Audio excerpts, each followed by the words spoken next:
Amazon crushed on earnings per share. They beat on revenue, and yet the stock is down after hours. The last I checked was 3.5%. Now it's only 2.5%, which is still a lot, which is amazing considering they beat. They reported $1.86 in earnings per share. The estimate was for $1.48. I believe last year they did $1 or $1.09 or something like that per share in the same quarter.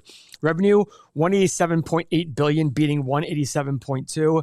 So the obvious question is, why are they currently down? Which I'm sure we'll see a rebound later and have it skyrocketing. Before we get into that, Skyworks Solutions dropped 25%, and the reason being is Apple removed them as exclusive semiconductors in their iPhone.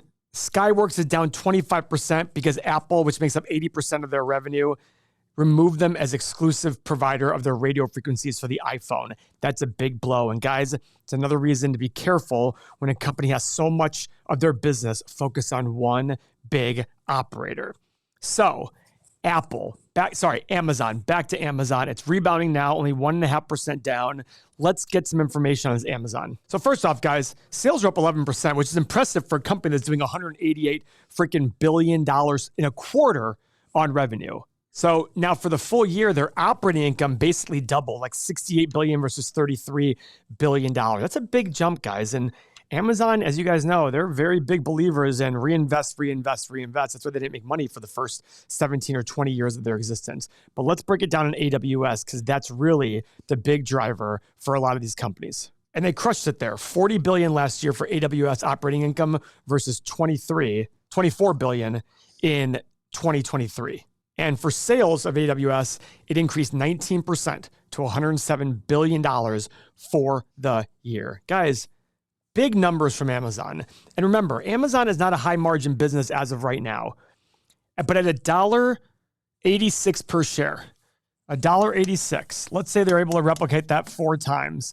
That is $7.44 per share, give or take. I think it's $7.44. Guys, that's a lot of money. That's a lot of money. But the question is, does it justify this? What does it make that PE? What does it make that PE? Okay, the current PE is 51 on a $2.5 trillion business. The current price of free cash flow is 60, and that cash flow skyrocketed. So the net income went from 30 billion to 59 billion, almost doubling. Free cash flow went from 37 to 38 billion. But guys, there's something you got to see about their free cash flow.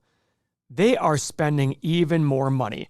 So guys, free cash flow is cash from operations less your capital expenditures. That's why there was a big, look at these capital expenditures. Look at pre-2020. 16, 13, 12, 8.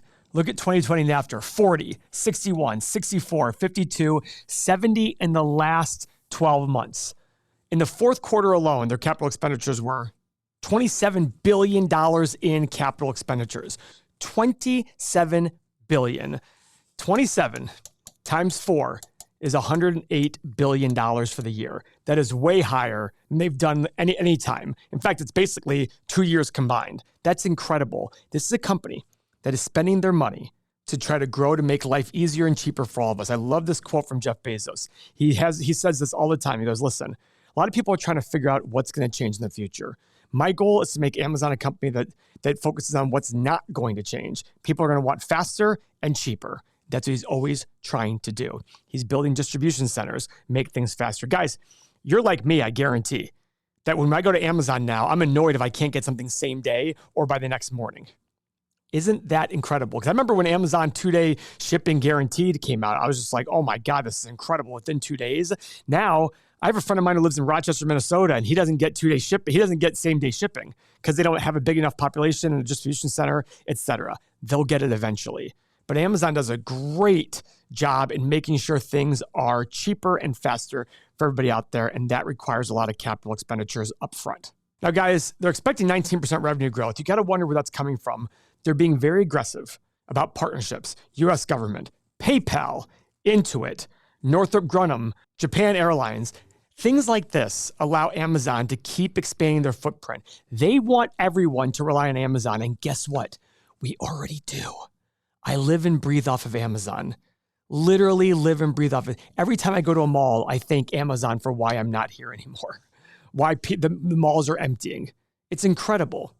Now, I don't think malls are going away in full, but there's going to be a lot less malls out there, and Amazon's the reason. And they're making life easier and cheaper for everybody out there. And guys, they spent a lot of money on Thursday Night Football, and they got 13.2 million people to sign up for their Thursday Night Football subscription for Amazon Prime. That's incredible, guys.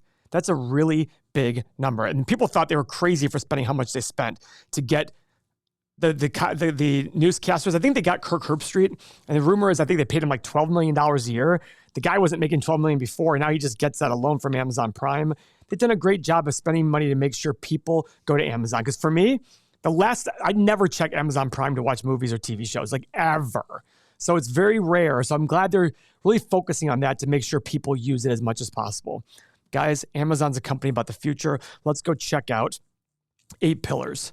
Guys, these are 8 pillars. 5 X's, 3 checks. The 3 checks are revenue growth, net income growth, cash flow growth. Shares outstanding are up about 5%. Don't worry about these 5-year free cash flow and 5-year earnings because they've grown their free cash flow, almost 4 times and their earnings over double. The only difference is, there is a big discrepancy between free cash flow and earnings, but that's easily explained away with how much money they're spending on capital expenditures. Incredible business. 5% is their average profit margin over the last 5 years. Now they're at 8%. Guys, let's go see this stock analyzer tool because at the end of the day, a great story is nothing without the numbers. That's what's really important. You got to merge the story and the numbers together. And that's why the stock analyzer tool has been so popular with our users because it does that. And it's been used over 1 million times a year by our users. Guys, Amazon's currently down 2.5%. I have 4, 7, and 10% revenue growth for the next 10 years. That might sound low, but guys, this company already does $600-700 billion a year in revenue. That's a lot of growth there still. That's doubling every 10 years. Profit margin, I put 7, 12, and 17. Same with free cash flow. Keep in mind, guys, look at the history here. 10 years, 5 years, and 1 year. They've never hit 12. They've never hit 17. In fact, their gross margin reported is about 18% on these financials. So this is giving them a lot more profit and assuming that they have bigger years of really driving that profit and free cash flow. PE, what PE do you put? I put 20, 23, and 26. Guys, I have no clue. If somebody said to me 23, 26, 29, I'd be like, yeah, it makes sense. If somebody said to me 15, I'd be like, yeah, you're stupid. It's not 15. It's not 40. It's not 15. Where is it? I don't know. That's what makes investing difficult. But I put in 20, 23, and 26. And finally, my desired return of 9%. This is just to find my intrinsic value. You need to have a much higher desired return if you want to buy this company individually. That's your margin of safety because we don't know the future and we're humans, we make mistakes. So it's really important here. Great tools here, great software. I talk about it all the time. You can try it out, $7 for 7 days. Now, here's the big thing, guys. We limit the number of people that are allowed in the community because we want to make sure that the people who do come in realize how fortunate it is to have these tools. We have thousands of people in there, and we don't want slackers. We don't want people who just want to be told what to buy. If you want that, go to the other people on YouTube, all the shysters, all the snake oil salesmen. They'll give you all these junk companies to buy. We're here to teach you how to fish because what matters to you is going to be different than what matters to me. What makes sense to you is going to be different than what makes sense to me. Your price on Amazon is probably not going to be similar to mine, just like Charlie Munger and Warren Buffett didn't have the same value for Berkshire. So if you want to check it out, everythingmoney.com/signup or click the link in the description below. We limit our spots daily. So make sure if you sign up, you're serious about being a great investor and serious about changing the way in which you view money.